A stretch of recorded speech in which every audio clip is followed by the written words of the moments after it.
first thing Allah says is فَمَا أُوتِيتُم مِّن شَيْءٍ فَمَتَاعُ الْحَيَاةِ الدُّنْيَا, in this small passage. He says, whatever you've been given in this world, these are utilities of worldly life. In other words, these things are insignificant.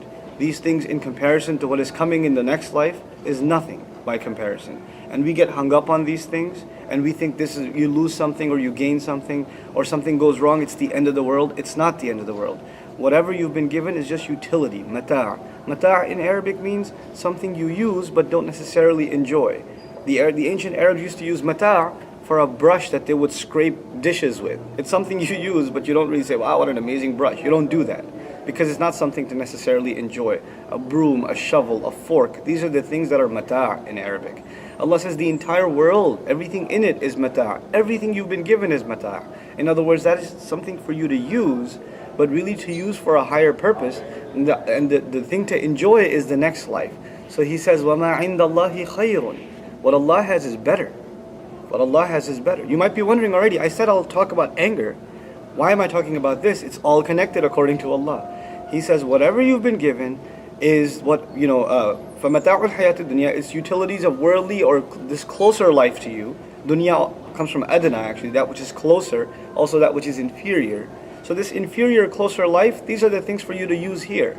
Then he says, وَمَا عِنْدَ اللَّهِ, and whatever Allah has in His possession, خَيْرٌ وَأَبْقَى, it is better. Number one, it's better. وَأَبْقَى, and it's longer lasting. What Allah is alluding to here, subhanahu wa ta'ala, is that in this world, whatever you have, Allah has something better. You have a house, Allah has a better house. You have clothes, Allah has better clothes. You have a ride, Allah will give you a better ride. You have youth or health or strength or ability, Allah will give you better of those things. You have company, Allah will give you better company. Everything Allah has that's He's storing for you there is far better. So don't get caught up in these things. And remember, as great as these things are, what Allah has is better. But He added another adjective. He said abqa, and comparatively much longer lasting. In other words, everything you have is temporary. You have a house, it starts deteriorating. You have health, it starts withering away. You have strength, it starts weakening. You have a car, a nice car, it starts getting problems. You have friends, they disappear, they move to other towns, or you drift away and you have your own lives. Everything you have in this life that you enjoy, it doesn't last. It doesn't last. So Allah says, why don't you work for something that A is better and B lasts longer? خَيْرٌ وَأَبْقَى. But for who? لِلَّذِينَ آمَنُوا, for those who really believe. And really, when Allah mentions believers, it's not just talking about belief in general, even though that's included. It's specific to the ayah. Who really believe that this stuff in this world is not as good as the stuff in the next. This is for those people. وَعَلَىٰ رَبِّهِمْ يَتَوَكَّلُونَ, and they place their trust exclusively and their reliance exclusively upon their master. What that implies is, it takes a lot of trust in Allah to really, really believe that what He's offering you in the next life, something you haven't even seen or touched or smelled, only heard about, it's enough for you to trust Him just based on His word. That takes trust. So He says, for those people, what they have in the next life is better and longer lasting, but it takes belief and it takes trust in Allah. Then He says, وَالَّذِينَ يَجْتَنِبُونَ كَبَائِرَ الْإِثْمِ. Those are the very people, in other words, people who prefer the next life over this one, and understand this to be utilities and things to use, they keep themselves away from the most major of the sins. Again, a side point here, there are minor sins and there are major sins. Your first priority, get away from major sins. And sometimes you're doing major sins and you're talking all the time about, I shouldn't do those minor sins, right? But get away from the major sins. Priorities come first. كَبَائِرَ الْإِثْمِ. Then He says specifically, وَالْفَوَاحِشِ, and all forms of shamelessness. Again, this is not a talk about shamelessness, this is about controlling anger. And I haven't said anything about controlling anger yet. How come? Allah says they stay away from major sins, they stay away from all forms of lewdness, vulgarity, shamelessness.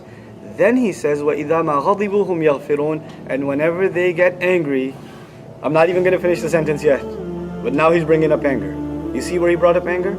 First He told you what is in this world is nothing compared to the next. Because if this world is everything you have, when things go wrong in this world, you get angry.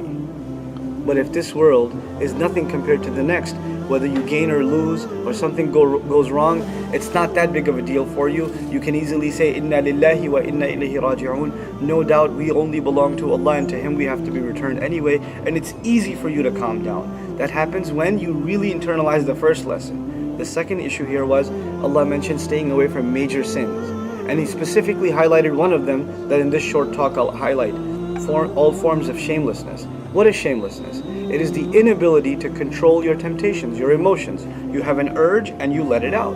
You have an urge to see something and you don't hold back, you look at it. You have an urge to go somewhere, you can't hold yourself back, you go somewhere. You have an urge to contact someone or be with someone, and you do it, you don't hold back. No matter if it pleases Allah or not, that's not on your mind. You can't control yourself when it comes to these urges. Well, if you lose control over these urges and these emotions, then when it comes to your anger, you'll be out of control too. So the one who is shameless is also easily one who has no control over their temper. But the one who can guard their shame and control that emotion, which is much more powerful, by the way, because all of us have temptation towards shamelessness all the time. We have to guard ourselves from it all the time. If you could do that, holding yourself back from anger is so much easier. So much easier. But he goes even further. He doesn't just say, now I didn't translate it yet, right? I said, when they get angry, وَإِذَا مَا غَضِبُوا, whenever they get angry. But I didn't say, whenever they get angry, they calm down. He said, whenever they get angry, hum yaghfirun, they forgive. Now, it's one thing to get angry and calm down. That's hard enough. But imagine this. Somebody made you really upset. And Allah says, these people who really trust Allah and want the next life more than this one, when they're really angry, that's when they forgive. Subhanallah. Subhanallah. We don't even forgive when we're calm. And Allah is saying, if you really want to be the person who prefers the next life, learn to forgive when you're angry. What a standard He set for us. By the way, this is not mandatory. This is for people of the highest caliber. May Allah make us from them. Because in the next ayahs, Allah says, yeah, you can get angry. You can take revenge. وَجَزَاءُ سَيِّئَةٍ سَيِّئَةٌ مِثْلُهَا. The reward of something bad that has been done to you, the payback, is something bad you can do right back. Somebody slaps you, you can slap him right back. This is allowed in Islam. Revenge is allowed in Islam. Right? Seeking justice, rather, not on a personal level, but through the system of justice. It's allowed in Islam. But Allah says, if you can still learn to forgive, فَمَنْ عَفَى وَأَصْلَحَ, if you can learn to forgive, lovingly forgive, and reconcile, and what's the previous ayah said, not just calm down from your anger, but forgive on top of that, then what's the reward? Why should I then not forgive instead of forgiving? Or why should I take revenge? And instead of taking revenge, why should I then forgive? Why should I pick one over the other? He says, فَأَجْرُهُ عَلَى اللَّهِ. He says, then the reward. Remember before he said, Allah has is better and it's longer lasting? This time he says, if you're able to forgive someone despite your anger, then let me tell you, the reward is so immense, it can't even be described. The only thing that can be said is, عَلَى اللَّهِ. It's on Allah. In other words, Allah will take care of you.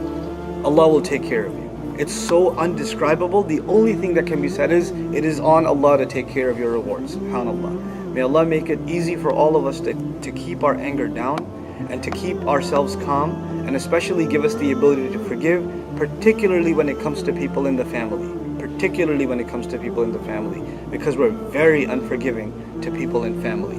بارك الله لي ولكم في القرآن الحكيم ونفعني وإياكم بالآيات وذكر الحكيم.